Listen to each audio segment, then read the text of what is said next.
Hello guys, welcome to my new blog. তো আজকের ব্লগটা কি দিয়ে শুরু হচ্ছে দেখতেই বুঝতে পারছো। তো এই মুরগিটা নিয়ে এসেছিল আমার মা, তো এটা রান্না করার দায়িত্ব আমার মা নিয়ে নিয়েছিল।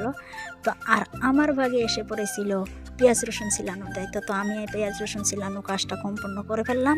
তো এবার রান্নাটা আমার দিদি করবে, কারণ দিদি অনেক সুন্দর করে রান্না করতে পারে। তাই রান্নার দায়িত্বটা পুরোপুরি দিদিকে দিয়ে দিয়েছিলাম। তো দিদি অনেকটা গুছিয়ে করে ফেললো, মাংসটা হয়ে গেল। তো এবার মাংসর সাথে কি বিরিয়ানি না হলে চলে?